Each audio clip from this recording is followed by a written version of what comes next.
Hello मेरे प्यारे बच्चों, कैसे हो आप।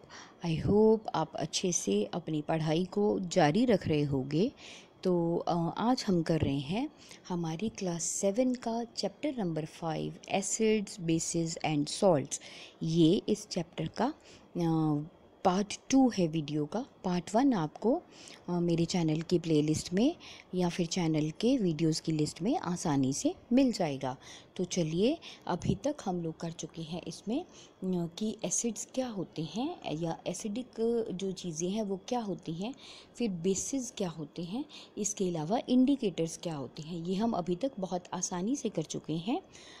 आई होप आपने मेरे चैनल को लाइक और सब्सक्राइब कर दिया होगा। तो बेटा, अभी तक हम ये जान चुके हैं एसिड्स क्या हैं। जो चीज़ें खट्टी होती हैं उन्हें हम एसिड्स बोलते हैं, जिनका टेस्ट जो है वो कड़वा होता है उन्हें हम बेसिस बोलते हैं, और ऐसी वस्तुएं जो हमें किसी चीज़ के एसिडिक या बेसिक होने के बारे में बताती हैं उनको हम लोग इंडिकेटर्स बोलते हैं। ये हमने अभी तक पढ़ लिया है। इसके अलावा हमने देखा कि लिटमस क्या होता है और उसको हम कैसे प्रयोग में डाल लाते हैं। फिर हमने 2 एक्टिविटीज़ की। पहली थी एक्टिविटी 5.1, जिसमें हमने ये सीखा कि हम किस तरह से अलग अलग तरह के घोल बनाकर न्यूट्रल सॉल्यूशंस के बारे में ढूंढते हैं। फिर हमने टर्मरिक के बारे में देखा कि वो भी एक नेचुरल इंडिकेटर है और हम उसे कैसे प्रयोग में ला सकते हैं। तो आज हम यहाँ से स्टार्ट करेंगे एक्टिविटी 5.3, जिसमें हम ये जानेंगे कि जो चाइना रोज़ मतलब जो गुड़हल का फूल है उसकी पत्ती है वो किस तरह से एक नेचुरल इंडिकेटर है। तो चलिए हम स्टार्ट करते हैं। Collect some China rose petals, मतलब गुड़हल के जो फूल हैं उसकी पत्तियां ले। Place them in a beaker, उन्हें एक बर्तन में डाल लो। ऐड सम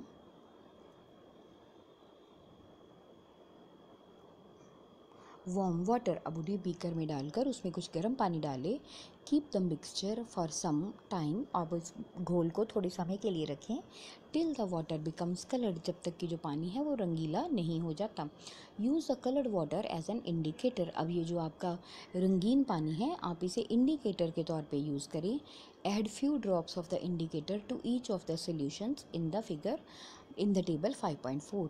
अब ये जो आपका इंडिकेटर है आप इसको जो ऊपर घोल बताए गए हैं टेबल 5.4 में, जो ये 7 तरह के घोल बताए गए हैं, आप इन पे कुछ बूंदें इस इंडिकेटर की डालें। What is the effect of indicator on acidic, basic and neutral solution. तो आपके जो ये एसिडिक, बेसिक और जो न्यूट्रल सोल्यूशन है इनके ऊपर आप इस इंडिकेटर का असर देखिए। The China rose indicator turns the acidic solutions dark pink, मतलब ये जो इंडिकेटर है अगर सॉल्यूशन जो है वो एसिडिक होगा तो ये उसको डार्क पिंक या मजेंटा कलर में कर देगा। एंड द बेसिक सॉल्यूशंस, और जो सॉल्यूशंस बेसिक होंगे उनको ये हरे रंग में बदल देगा। इसके बाद है आपकी एक्टिविटी 5.4।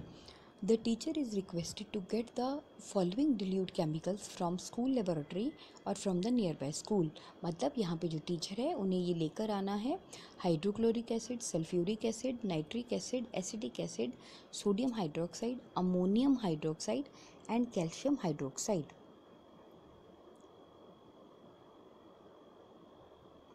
अब इसके बाद ये जो इंडिकेटर्स हैं, ये जो तीनों इंडिकेटर्स हैं, इनका ये जो सॉल्यूशंस लेकर लेबॉरेटरी से लाए गए हैं इन पे क्या इफ़ेक्ट होगा ये टीचर खुद आपको लेबॉरेटरी में करके दिखाएंगी।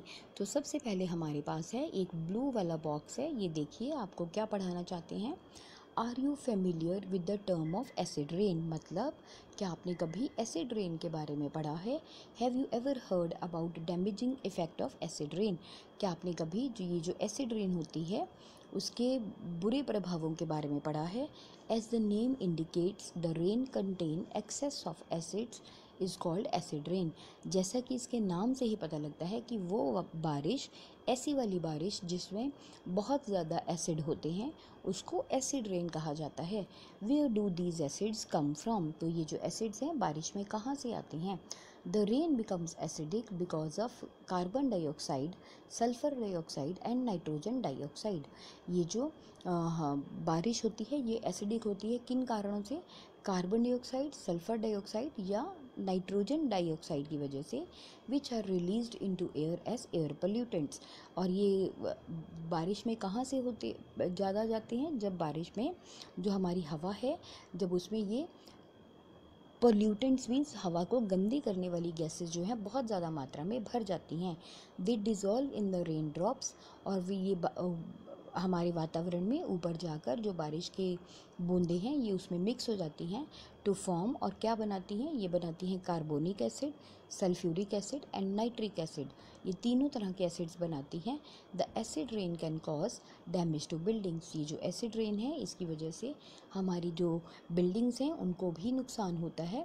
हिस्टोरिकल मॉन्यूमेंट्स, जो हमारे पुराने ऐतिहासिक बिल्डिंग्स हैं उनको भी नुकसान होता है। प्लांट्स, हमारे पौधों को बहुत नुकसान होता है एसिड रेन की वजह से। एंड एनिमल्स, और जानवरों को भी बहुत नुकसान होता है।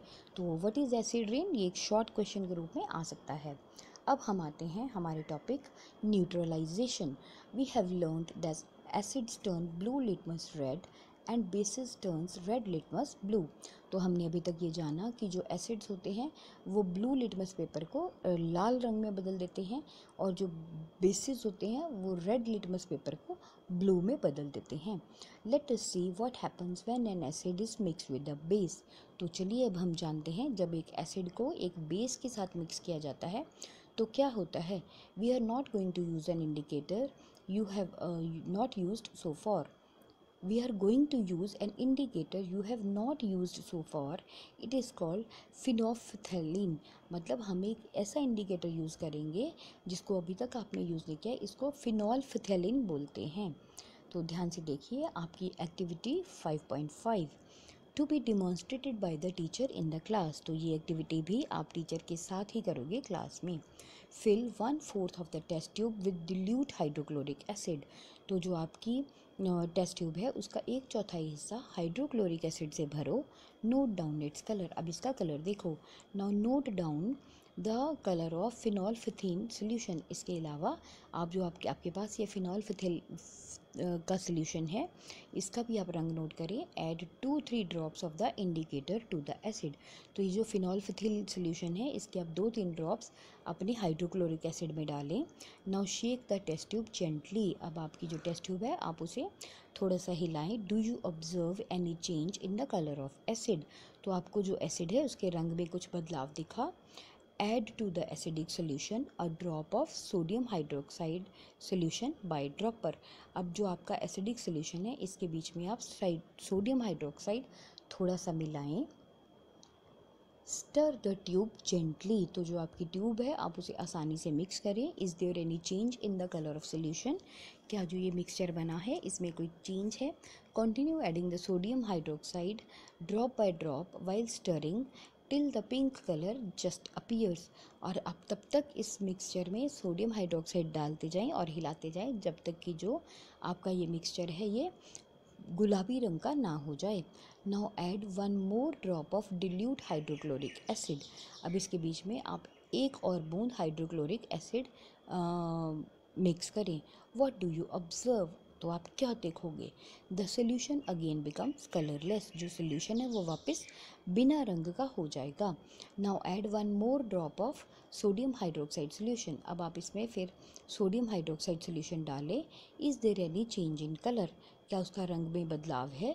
The solution again becomes pink in colour. तो ये जो सोल्यूशन है वो दोबारा गुलाबी हो जाएगा। It is evident. तो यहाँ से ये बात क्लियर है। When a solution is basic, कि जब जो सोल्यूशन है वो बेसिक होता है। The phenolphthalein gives a pink colour. तो जो ये फिनॉल्फिथिलीन का सोल्यूशन है वो उसे गुलाबी रंग में बदल देती है। ऑन द अदर हैंड, और दूसरी तरफ when the solution is acidic, जब जो सोल्यूशन है वो एसिडिक होता है, इट रिमेन्स कलरलेस। तो वो उसका कोई भी रंग नहीं होता। ये बातें याद रखने लायक हैं बेटा। When an acidic solution is mixed with the basic solution.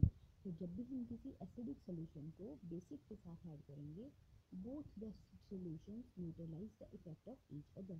तो ये दोनों जो मिक्सचर्स होते हैं वो एक दूसरे के असर को कम कर देते हैं, ये ख़त्म कर देते हैं।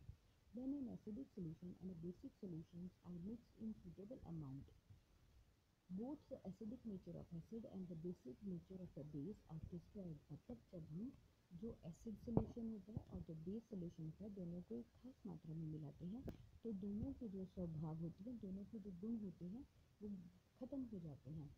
The resulting solution is neither acidic nor basic. तो जो उसके बाद सोल्यूशन बनता है, दोनों के मिक्सचर से जो सोल्यूशन बनता है वो ना तो एसिडिक होता है और ना बेसिक होता है। तब the test tube immediately after neutralisation. तो जैसे आपने ऊपर के एक्टिविटी में देखा, जो टेस्ट ट्यूब है जब आपने उसको न्यूट्रलाइज किया उसके बाद उसे तभी छू कर देखें। व्हाट डू यू ऑब्जर्व, आप क्या देखोगे? इन न्यूट्रलाइजेशन रिएक्शन, तो इस रिएक्शन में the heat is always produced और इन्वॉल्व। तो इस केस में हमेशा हीट प्रोड्यूस होती है। The evolved heat rises the temperature of the reaction mixture. और उसकी वजह से जो ये मिक्सचर होता है उसका जो तापमान है वो बढ़ जाता है। In neutralization reaction a new substance is formed. अब जब न्यूट्रलाइजेशन रिएक्शन होती है तो उसमें एक और चीज़ बनती है, दिस इज़ कॉल्ड सॉल्ट। इसे हम सॉल्ट बोलते हैं। द सॉल्ट में बी एसिडिक, बेसिक और न्यूट्रल इन नेचर।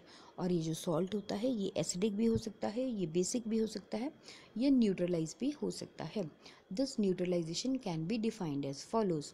तो इसीलिए हम न्यूट्रलाइजेशन को बोल सकते हैं, the reaction between and acid and base is known as neutralisation. मतलब जब किसी एसिड और एक बेस के बीच में रिएक्शन होता है इसे हम न्यूट्रलाइजेशन कहते हैं। Salt and water are produced in this process with the evolution of heat. और इस प्रोसेस में नमक और सॉल्ट पैदा बनता है और पानी होता है और उसके अलावा हीट भी प्रोड्यूस होती है। That means acid plus base, मतलब जब एसिड और बेस मिक्स होते हैं तो ये क्या बनते हैं? सॉल्ट और वाटर बनते हैं और heat is involved. The following reaction is an example. अगर हम इसके देखें तो एक एग्जाम्पल हो सकती है, hydrochloric acid plus sodium hydroxide is equal to sodium chloride plus water. मतलब जब हाइड्रोक्लोरिक एसिड और सोडियम हाइड्रोक्साइड को मिक्स किया जाता है तो सोडियम क्लोराइड बनता है और पानी बनता है। अब इसके बाद है न्यूट्रलाइजेशंस इन एवरीडे लाइफ। तो हमारी जो रोज़ की ज़िंदगी है उसमें न्यूट्रलाइजेशन कहाँ होती है, चलिए जानते हैं। इनडाइजेशन मतलब बदहजमी। Our stomach contains hydrochloric acid. हमारा जो पेट होता है इसमें हाइड्रोक्लोरिक एसिड होता है। It helps us to digest food. ये हमें खाना हजम करने में सहायता करता है। As you have learned in chapter 2, जैसा कि आपने चैप्टर 2 में पढ़ा, but too much of acid in the stomach causes indigestion. परंतु अगर हमारे पेट में बहुत ज़्यादा एसिड हो तो उससे हमें बदहजमी होती है। Sometimes indigestion is painful. और कभी कभी जो बदहजमी होती है वो बहुत दर्दनाक होती है। टू रिलीव इनडाइजेशन, तो इस बदहजमी को से दूर करने के लिए वी टेक एन एंटासिड।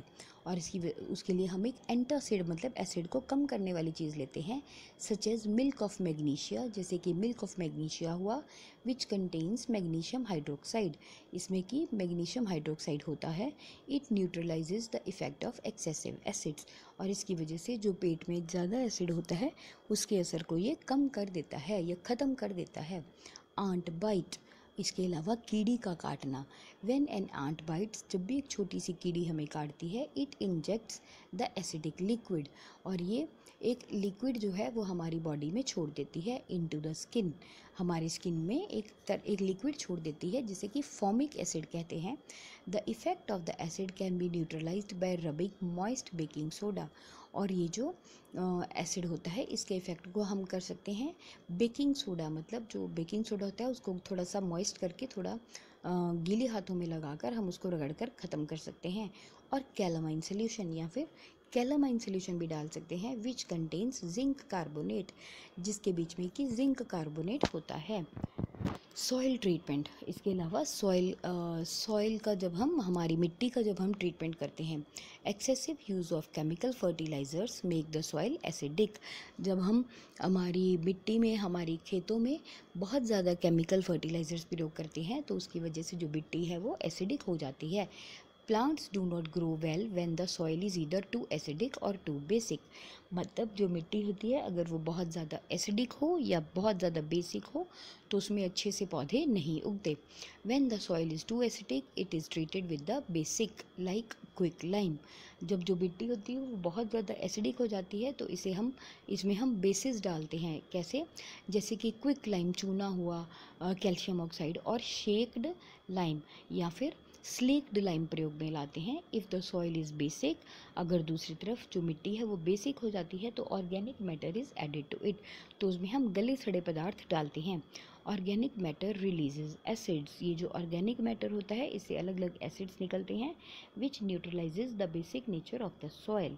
उसकी वजह से जो मिट्टी होती है उसकी जो बेसिक नेचर होती है, मतलब उसका जो बेसिक वाले गुण होते हैं वो ख़त्म हो जाते हैं। उसके बाद हमारे पास आता है फैक्ट्री वेस्ट। अब फैक्ट्री वेस्ट में क्या होता है? The waste of many factories contain acids. मतलब जो बहुत सी फैक्ट्रीज का जो बेकार चीज़ें होती हैं उनमें एसिड्स होते हैं। If they are allowed to flow into the water bodies the acids will kill fish and other organisms. और अगर हम ये जो वेस्ट है इसको पानी में बहने के लिए छोड़ दें तो इसकी वजह से जो इसमें जो एसिड्स होंगे पानी में उसकी वजह से मछलियाँ और बाकी जीव जंतु मर जाएंगे। The factory waste are therefore neutralised by adding basic substances. तो इसीलिए ये जो पानी फैक्ट्री का वेस्ट होता है इसको हम बेसिक सब्सटेंसेस ऐड करके पहले न्यूट्रलाइज करते हैं और उसके बाद ही बाहर नालियों में छोड़ा जाता है। तो आई होप आपको ये बेसिक और एसिड और इंडिकेटर्स के बारे में बहुत आसानी से समझ आया। कहीं भी कोई डाउट हो तो आप मुझे कमेंट सेक्शन में पूछ सकते हो। कीप लर्निंग, कीप ग्रोइंग और प्लीज़ मेरे चैनल को लाइक और सब्सक्राइब ज़रूर कीजिए। Thank you.